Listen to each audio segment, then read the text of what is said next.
Rachel Crawford, thank you so much for joining me today. Thanks for having me. Yes, you are one of the most loving and kind people that I've come to know in my life, Oh. and we all love you so much.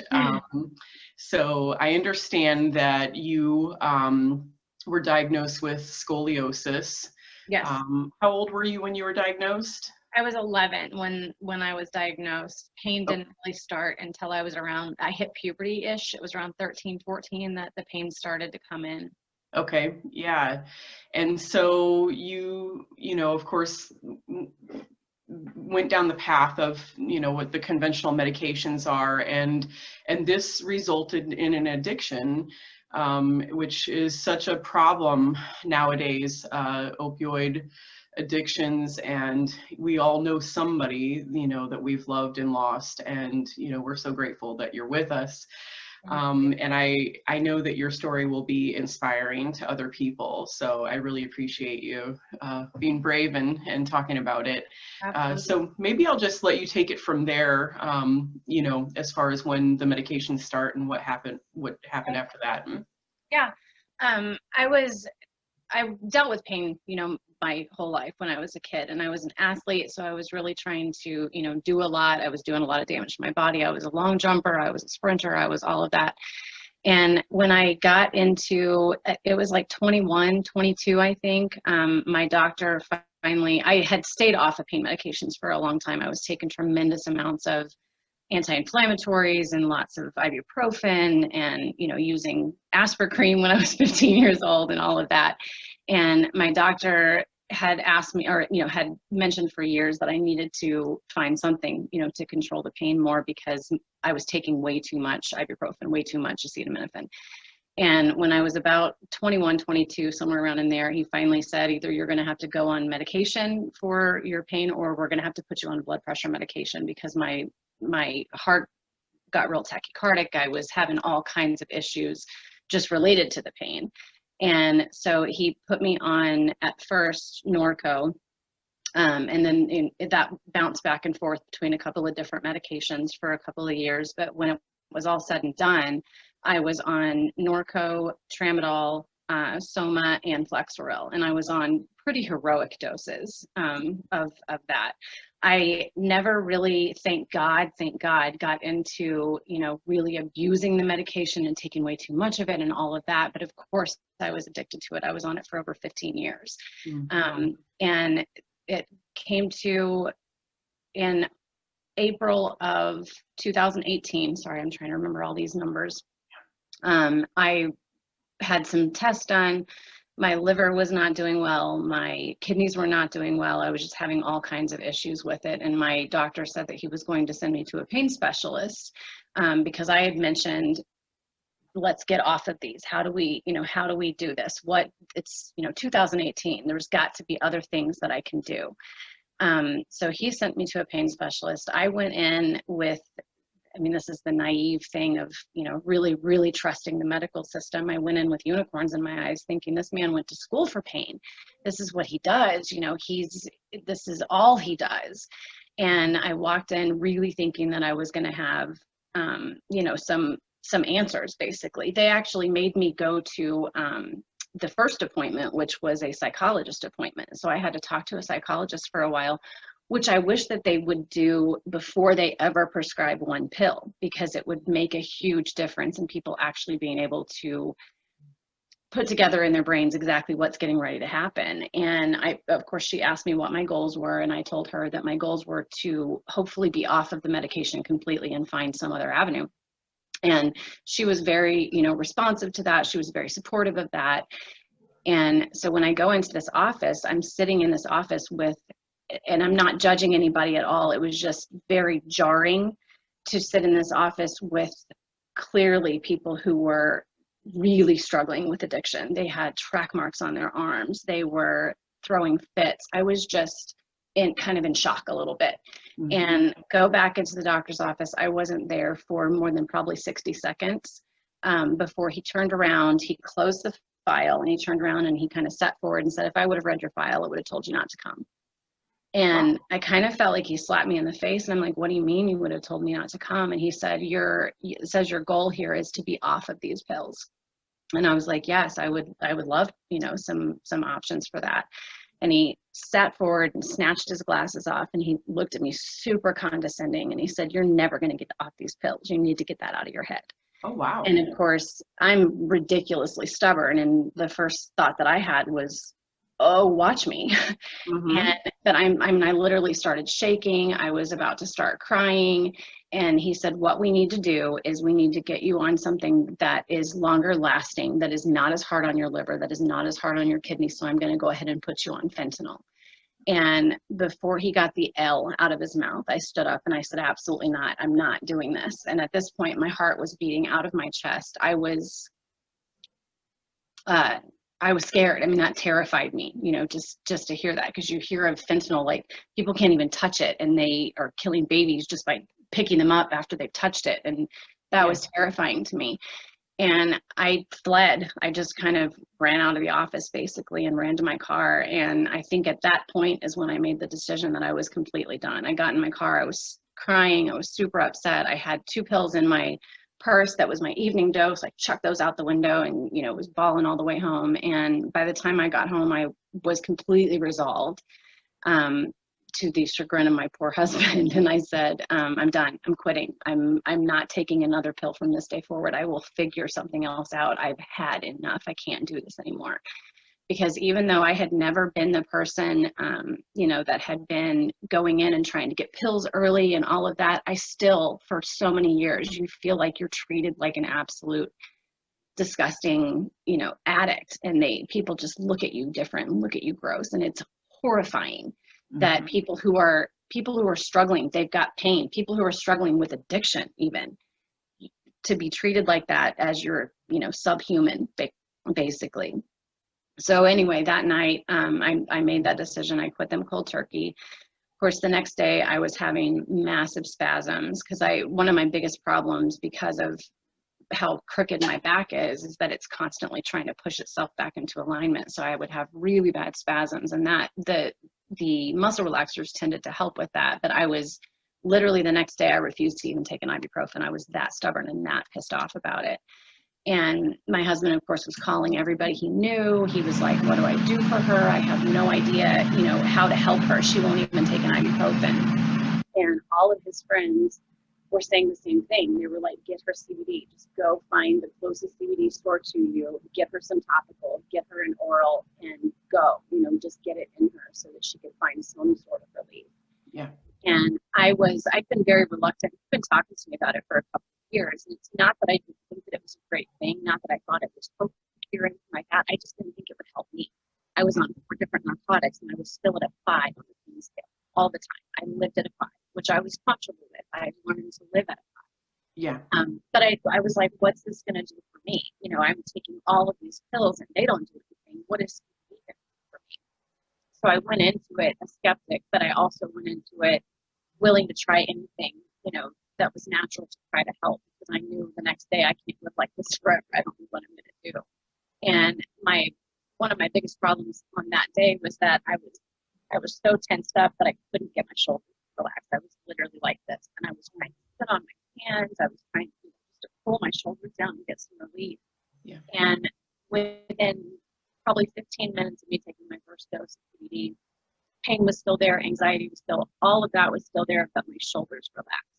I physically felt my shoulders relax. And so that gave me something tangible, to hold on to and to say, this is doing something, so I'm going to give it a shot. And that sent me down every single rabbit hole I could find about CBD. I was reading articles, I was buying books, I was watching documentaries, anything that I could afford that was helping me believe that my body could do this.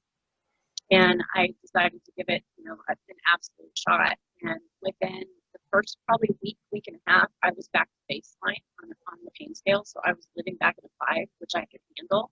Yeah. What I wasn't prepared for, and I implore anybody watching this, do not ever quit narcotics cold turkey. It's dangerous. It's a horrible way to do it. I was stubborn, but also my doctors never told me how dangerous it actually was. My doctor since then after menopause, and they said probably what happened was when I did that to my body, it threw it directly into menopause. So I had the most god-awful anxiety and depression I've ever had in my entire life. Like it turned on like a light switch. And it took a long time. I still struggle with it. It's been 2 years. My last pill was April the 3rd, 2018. And I still struggle with it. It's not near as bad as it used to be. It used to be, how am I even going to live the rest of the day with this? And it's definitely gotten better. But don't ever do it like that. It creates all kinds of problems. Good advice. But anyway, within that week, I was back to baseline. I kept going to work. I was white knuckling through work every day because the pain I had back under control, the pain I could handle where it was at. It was the anxiety and this debilitating. I can't even explain it. It's just the worst depression feeling I've ever had in my life. I was still trying to work through that, and about a month later, I think it was about a month and a half later, I had a nurse. I was working at a nursing home. I was an activity director. And I thought I would be an activity director forever. That was my personality. I love doing that. I love working with the elderly. It's where my heart has always been. And I thought I would retire an activity director. Yeah. And she stopped me, and she's a wound nurse. And she said, I'm going to ask you some personal stuff. It's okay with you. She's like, I know that you're a really private person. Are you having a hard time hearing me? My air conditioner is really Noise loud. is a little bit off, it sounds. Yeah. Okay. I apologize. Okay. But anyway, she said, I know that you're, super private, but she's like, I just have watched you over this past, 30 days or so, go from being the Rachel that we've always known, which was laser focused. I never kind of hung out with everybody. I was always super busy doing stuff. And it was just because I was so flat. It was so dead inside, basically, and just laser focused all the time. And she said, I thought you were going to die for a few weeks there. She looked like death warmed over. And she's like, now the past week or so, I've noticed that you're smiling with your eyes and you are hanging out with us more, and you're about to cry. You're engaging, more with the residents. And I'm sorry. No, it's okay. Thank you. So I kind of told her my whole story, and the story that I basically just told you. And she, at the end of it, she said, I'm a wound nurse. I'm a nurse. What I do, she's like, I break your pain today. She's like, this is fascinating to me. And I hadn't thought much about my pain through this whole thing because I was dealing with just trying to make it through the day with this anxiety, these horrible thoughts, and all of that was going on. That I stopped and I kind of started wiggling around. I bent over. I was trying to make my back hurt and so I could give her a number. And my boss actually showed me the videotape of when she asked me this because I stepped back, slid down the wall, and I looked at her and I was crying and said, "Ooh, I don't have any pain today." And that was a huge realization to me because I don't know that I'd ever had a pain-free day. So that was like this light, kind of went on. And that was the day that I walked into my house and I told my husband, bless his heart, I said, I want to quit my job and I want to open a CBD store. This is insane. I've been so hyper-focused on myself and on how I'm going to get through the day that I haven't thought about the fact that, oh my God, I'm doing it. I'm doing it. And I can get through this too. My brain can still heal itself. This can happen. This can work. And I'm the luckiest woman on the planet. I've got the best husband in the world. And of course, he was like, you do you. He's like, all you do is talk about CBD. You've helped so many people because I was having people call me at night. I was already doing the education piece of it, or at least what I knew of it back then. I was trying to tell everybody about it.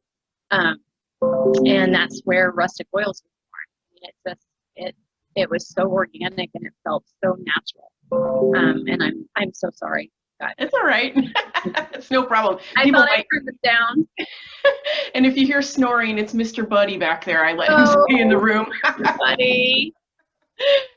But yeah, so Rustic Oils in Lee Summit is your company, and it's a sweet little shop. Thank You've got, you. yeah, a wonderful stock in there.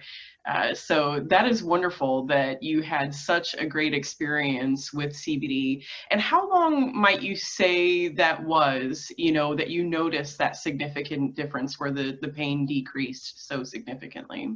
Honestly, I mean, I noticed it the first week because I was really, really paying attention to every single signal that my body was giving me, trying to, because my making it through the day was, it's a tiny bit better today than it was yesterday. So I can do this. This is actually healing. It's going to take some time. Just, constantly talking myself up like that.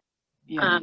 The anxiety and the depression, at first I was, number one, I was dosing way too high. Nobody taught me what I was supposed to do. And that was another thing that was a huge passion of mine. When I went into these boards, no one was explaining to me why it works, that I have an endocannabinoid system. I had to learn all of that stuff on my own and really learn dosing on my own. So at first I was taking like 150 milligrams a day, which is way too much to start with. I've got some customers that are on close to that. But starting out with it, not good. It's the slow, the low and slow thing that we teach everybody. But I found out later too that if you dose too high too fast, so if I take more than 50 milligrams at a time, it can actually increase my anxiety. So those are the things that I was not taught, that I learned on my own, that I try to teach people here. So I was really dealing with more of trying to figure out how to get through the day. I really started paying more attention to pain after Lou had asked me to rate my pain for her. And that day I was at a 0. And I literally, it's been 2 years. I've lived most days at a 0 or a 1. Like I damaged a nerve up in my shoulder blades just from being so tense. I've never had that issue before. So now every once in a while, if I get super stressed out or a dog pulls on my collar and pulls my arm, sometimes I'll get some pain up in here, but it literally, even when it gets really ugly like that and it starts to pretty bad, it's still never more than a 5. I mean, it's just, it still to this day blows my mind that I've been in pain since I was a teenager. I literally, this past couple of years, have been this big, huge eye-opening thing. Because even when I'm at a 3 or a 4 now, I'm like, God, how did I do that for so long? How did I live that way for so long? And it's not just been the day-to-day pain. It's been, we drove to Tennessee for Christmas. That drive, when I was on narcotics, would have absolutely killed me. I got in that night. I drove almost the entire time because it's easier on me if I'm driving. But I got in that night and I played with the kids after driving or being in the car for like 10 hours, close to 10 hours.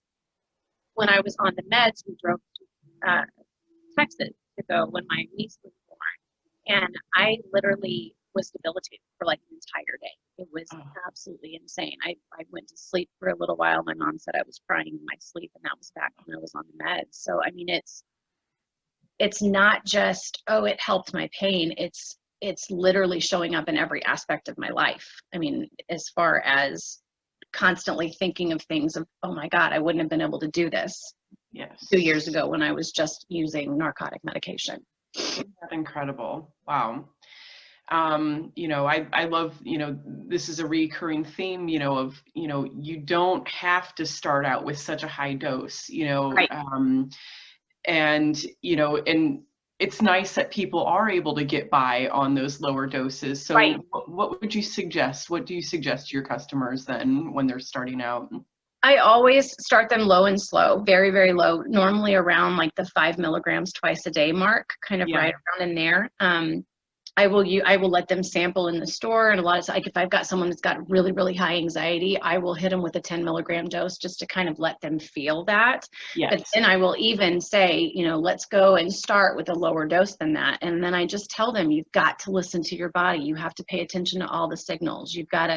Did you sleep better last night? Do you feel like you got up a little bit better this morning? Are you less stressed? those, even if you're trying to control your pain, those signals, if they're getting better, are telling you that you're on the right track. So keep microdosing up until you reach that top of the bell curve, where you're standing on the top of that hill going, okay, now this is feeling better. Let's stay here for a little while. And then I, implore customers, don't be married to that dose that I give you, or the dose that you even find that's working for you. If the barometric pressure gets crazy outside, if you trip and fall, if you've got a day that you're super, super stressed out, dose higher on those days and then go back down. Like, listen to your body. This is not a one size fits all medication. It is something that your body needs. And if you'll listen to your body, it will tell you when it needs more, or, when you need to dose a little bit higher. Yes, yes. And I love the education that you're doing with writing the articles as well and helping to educate people. That's wonderful. That was really important to me, just because of when I was doing my own research and looking at all these articles, I was having to go and Google like the actual words that were in it. I was having to understand each word of the article before I could put it together in my head. So it was really important to me to write articles in such a way that they're understandable. Yes. And that the root of the article goes down to, you have an endocannabinoid system for a reason. It's for balance in your body. That's why it works for so many different things. CBD is not going in and getting the pain or getting the anxiety or doing this. CBD is feeding your endocannabinoid system, and your body is doing the job that it was designed to do. Yes. Mm-hmm. And and also we can nourish our endocannabinoid system by giving the building blocks, like right. Those anti-inflammatory omega-3 fats that are in the hemp parts and things like that. So that's what saddens me is, we hear these stories over and over again about people going down this path where there's no other option. They've just added more and more or higher concentrations of medications, and there's no other option, and you're not coming off of it for the rest of your life. And so I did my naturopathic training, and I also did some side training outside of Bastyr for a device that's called Skinar, and it's a neuromodulation device. It looks like a little remote control, that just sends to the signal to the brain and back, and it is amazing.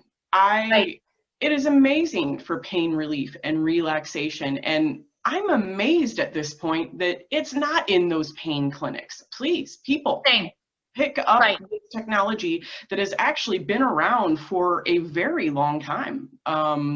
It started out with the Russian astronauts, I understand, is when they first started using this device.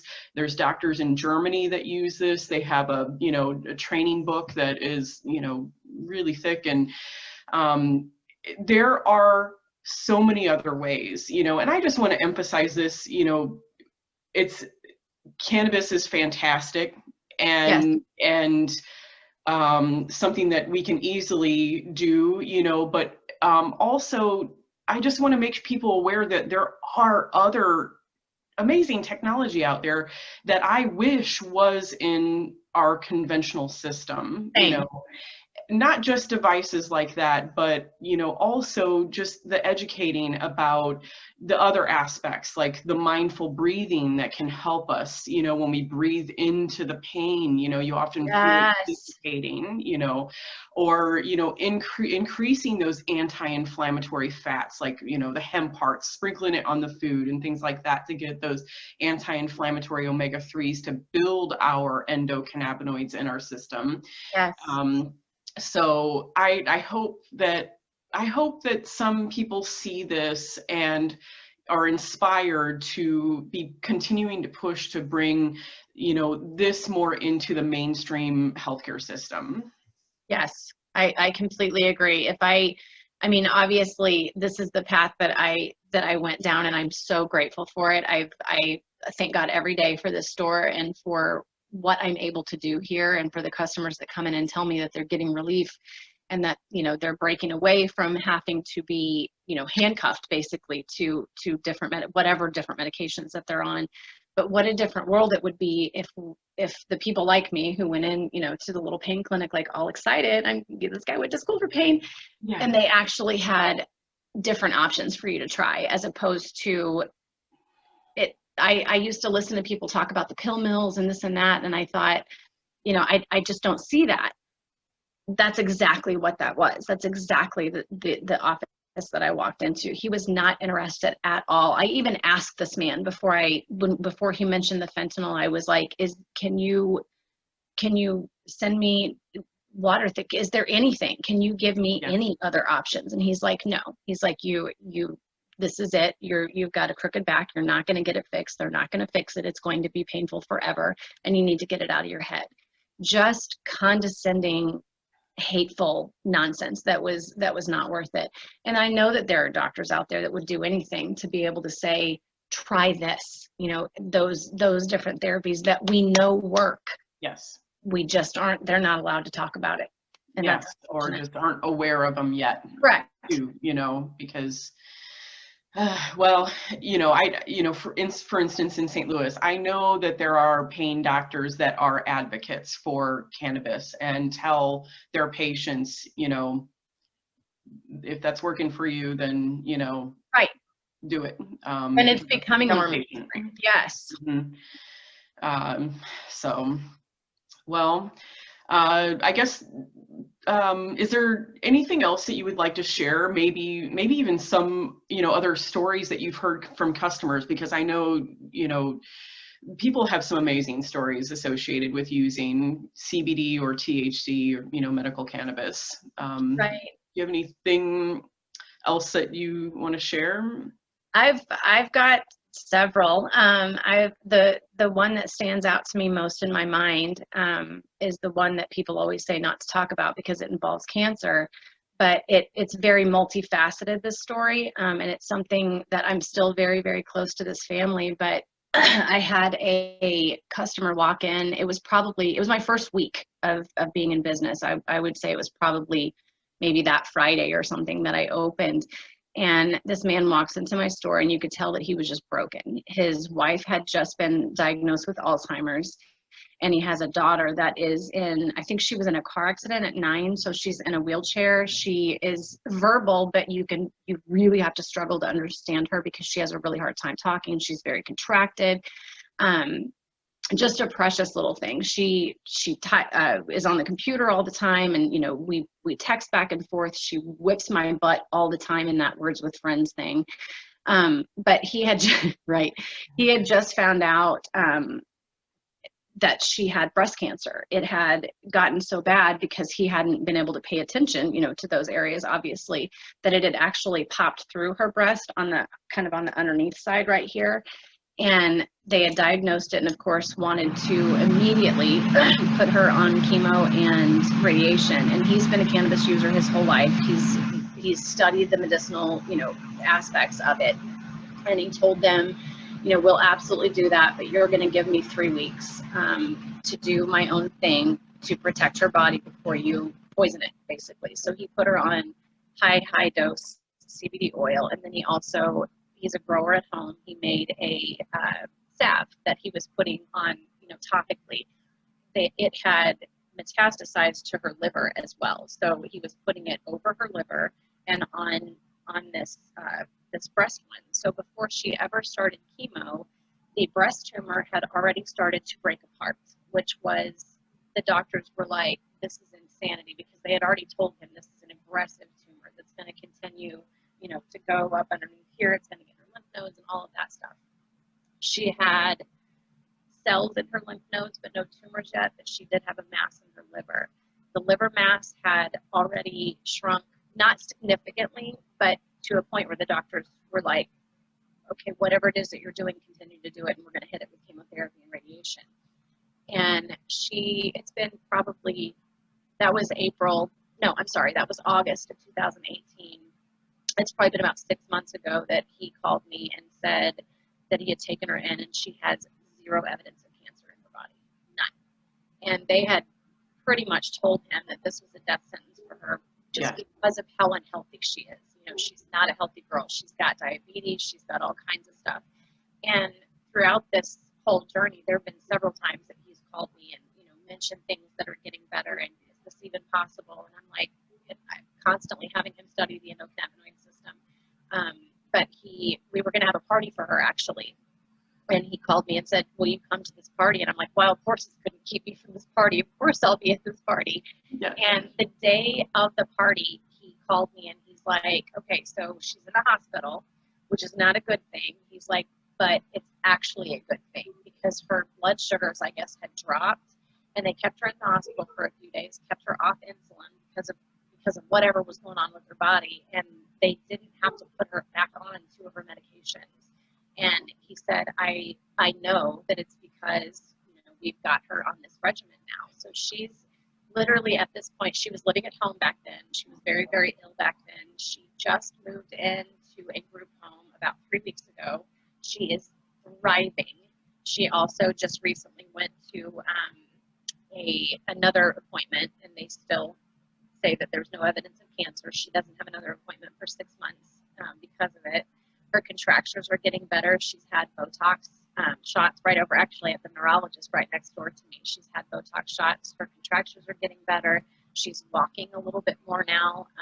It's been phenomenal, to watch her. And of course, I've had a lot of other customers, that have just come back in and been like, I've been in pain for literally years, or like this acute pain that comes on, later in life, and they've been dying and thinking that they're going to have to go on medications. And we start here, and they're all of a sudden been able to live their lives again. Those stories are what feeds my soul and fills my cup, for sure. Yeah. Yes. Yeah. That's amazing. Yeah. And we do have animal studies that show that it helps with reducing spasticity, Right. And I've even seen, some research associated with helping with normalizing blood sugars as well. So I have too. it's no surprise, and it just, again, goes back to, we need human studies, Please. we need human studies, allow it. Stop, putting so much red tape around it, So, well, tell us a little more about, how people can contact you or find your website and store. Okay. My website is just www.rusticoils.com. I do have a new Shopify store that's on my site. It is under construction, so bear with me on that one. It has been a booger to try to get all of that set up, but you can go there to read my blogs under the blog section. I've probably got 30 or 40 articles that I've written in there about just different stuff. We are in Lee Summit. My address is 618 Southwest 3rd Street in Lee Summit. We're directly across the street from the big CVS pharmacy on the corner of Blue Parkway and 3rd. Right now, if you don't want to use the Shopify store, I totally get it. Lots of people just email me if they want to order something, and I'm able to send invoices that are secure through the mail or through the email. Excellent. Yes, good deal. And then you share your articles on Facebook as well through Yes. your Rustic Oils. Yes. I love seeing that you have your Nolan Tribe of Warriors shirt on as well. Mm-hmm. Shout out. Yep. Well, I always hate to end these conversations. No, really it's so good to see your face. But thank you so much for coming on to share, and please, everybody, support Rachel like she supports all of us. She is everybody's cheerleader. She's one of the sweetest gals I know, and Made me cry. please visit her website and support her. So, well, Thank you for all that you're doing. Seriously, I've been sharing the hell out of you, girl. You're doing amazing stuff, and I'm so freaking proud of you. I appreciate you sharing it too, because like we're saying, without the research, the human studies, it's all anecdotal. And, you and I have both been able to hear a lot of great stories from people just using CBD, Right. I guess I kind of want to touch on a second here too about, there are heavy cannabis users, that think, oh, CBD, I already medicate all day long, but maybe, and they still live with pain, some of them, I've got so many of them. Yeah, and it's like, okay, come on. Yes. Bring up that CBD level a little bit. That's just part of that education piece to it, is that I've had so many customers come in and say that. They're like, I'm still in pain and I've been smoking weed for 40 years. Right. The weed that you're smoking, I'm all about it for you. please, whatever you need to do to help your body, but understand that you're only hitting one set of receptors when you're doing that. That weed does not have any CBD in it. They've bred it out, most of it, in significant, ways. And a lot of them, when they add some CBD, even small doses, it makes a huge difference in their day-to-day. And they're like, I was up playing with my grandkids the other day. And I'm like, yes, this is what I'm trying to tell you. It's amazing. So it just goes to show, when the dispensary's open, it's not all about let's get the highest THC, chemo bar that we can. Let's learn about our endocannabinoid systems. Let's learn about them. They're there for a reason. It's called the endocannabinoid system because it runs on cannabis of all types. And cannabinoid profiles, yeah. Right. Terpene profiles. There's so much more to it than just the THC part of it. Yeah. Yep. Good deal. All right. Well, thank you so much for sharing your story. Thank you so much, Tiffany. Yeah.